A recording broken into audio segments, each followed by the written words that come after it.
Hai Limit, selamat berjumpa kembali ya dengan 5 menit. Baru-baru ini dunia dari pecinta burung mengalami peningkatan dan kemajuan yang terbilang sangat mengesankan, khususnya dari burung berjenis merpati. Setelah transaksi dari dua ekor merpati yang bernama Jaguar dan Rampok menembus angka yang terbilang cukup fantastis. Tetapi, harga ini memang sesuai ya Sobat Limit, dikarenakan dari sejumlah prestasi, juara, maupun piala yang berhasil disabet oleh burung-burung ini di setiap pagelaran lokal, regional, maupun nasional. Dan bagaimanakah sejarah asal-usul burung merpati? Bagaimana awal pemanfaatannya oleh manusia? Dari mana asal penyebaran populasinya? Dan bagaimana cara memilih dan merawat burung berjenis ini sehingga mampu dan sangat layak untuk diikutsertakan di dalam sebuah kompetisi yang sangat bergengsi. 5 menit akan rangkumkan untuk Sobat Limit semua.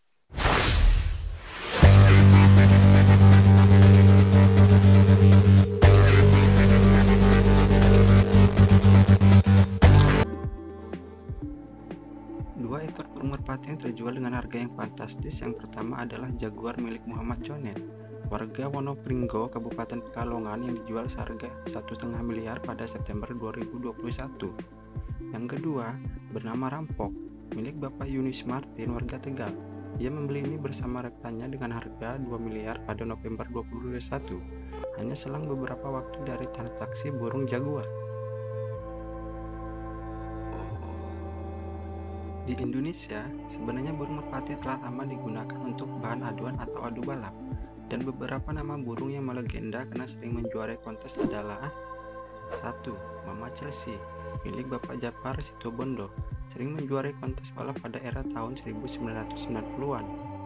2. Rencong, burung merpati peranakan dari Isabella, melegenda di era tahun 1998. Dan yang ketiga, bernama Sangsang, burung merpati milik Pak Hasan dari Cirebon ini terkenal dan melegenda dari era tahun 1998 ke atas.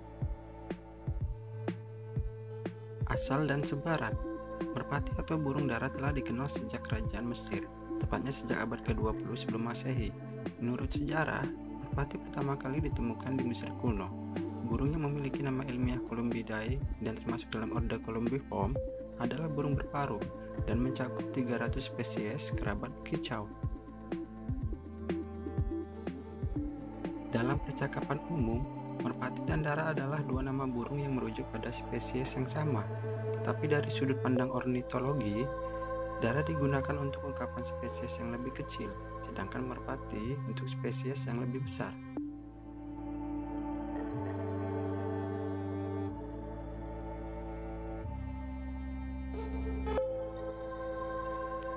Menurut Gmelin tahun 1789, nama genus Columba merupakan nama Latin yang berasal dari bahasa Yunani kuno yaitu Columbus, yang berarti penyelam.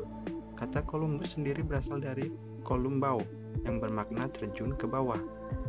Sedangkan Aristophan menggunakan kata Columbus yang bermakna penyelam sebagai nama burung, dikarenakan gaya terbangnya di udara seperti penyelam.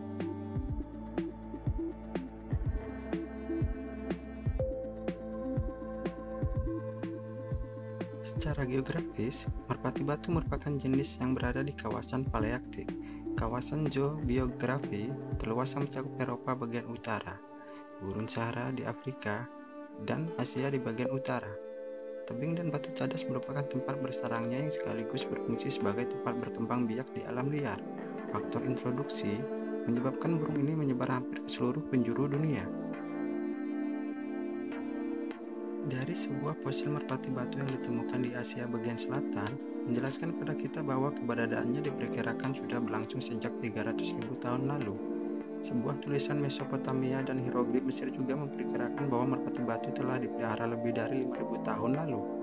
Sedangkan, keberadaan merpati di Amerika Utara disebut berasal dari Eropa sekitar tahun 1600-an.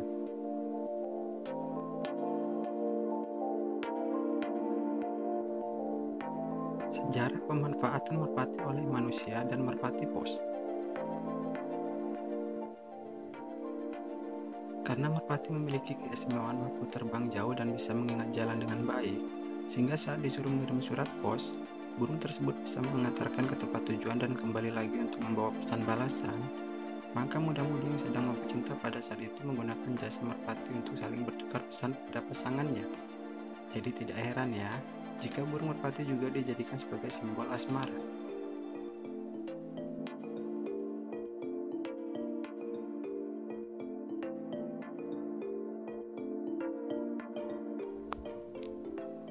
Dan dari buku The Book of Legend 2007 karya Trevor Hammer, diketahui burung merpati pos pertama kali dipakai bangsa Sumeria tahun 776 sebelum Masehi. Saat itu, merpati pos dilatih agar bisa dijadikan alat mengirim pesan kepada militer. Pesan diselipkan di kaki atau punggung burung merpati, lalu burung ini diminta terbang menuju lokasi yang sudah menjadi tempat latihan sebelumnya. Merpati mempunyai ingatan yang bagus, sehingga dia bisa sampai ke tempat tujuan dan kembali lagi ke alamat asal.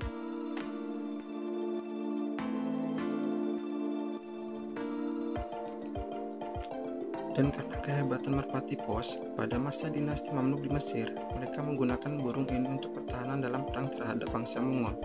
Ketika perang sedang berkecamuk, jalan utama satu-satunya diblokir oleh pasukan lawan, sehingga merpati pos diutus untuk menyampaikan pesan, karena burung ini tidak bisa diblokir di udara. Selama abad pertengahan, komunikasi tercepat di masa dinasti Mamluk cuma jasa merpati pos. Merpati pos di tahun 1914 sampai dengan 1918. Saat Perang Dunia Pertama tahun 1914 sampai dengan 1918, burung merpati pos dijadikan alat komunikasi oleh pasukan perang Amerika. Dalam perang tersebut, ada burung yang berjasa dalam menyelamatkan awak pasukan udara. Nama burung itu adalah Winky. Dan burung ini sampai mendapat penghargaan. Selain Winky, ada burung merpati lain yang sangat berjasa. Merpati ini dijuluki 139DD 43T. Burung ini pernah membawa 23 misi dan mengirim selembar kertas berisi pesan perang. Dia terbang sejauh 64 km dalam waktu 50 menit. Karena kehebatannya, merpati pos ini pernah menyelamatkan sekumpulan tentara perang yang terjebak di lautan.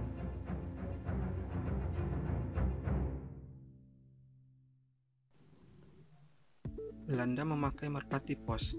Dari tahun ke tahun, kepopuleran merpati pos semakin terdengar ke seluruh penjuru dunia. Bahkan, perusahaan Belanda menggunakan merpati ini untuk berkomunikasi antar benua sejak awal abad ke-19. Hal tersebut diketahui dari buku The Pigeon tahun 1977 karya Levi Wendell. Dan burung merpati yang dipakai oleh Belanda ini dikirim langsung dari Baghdad. Dikarenakan jenis burung yang sengaja dilatih untuk merpati pos, sehingga burung ini lebih ahli dalam mengirim surat.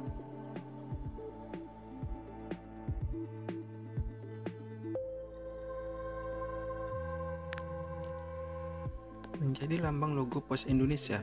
Begitu besarnya jasa burung merpati ini untuk masalah penghubung dan komunikasi, maka di negara kita Indonesia khususnya, burung ini dijadikan lambang dan logo dari kantor surat menyurat, yaitu Pos Indonesia.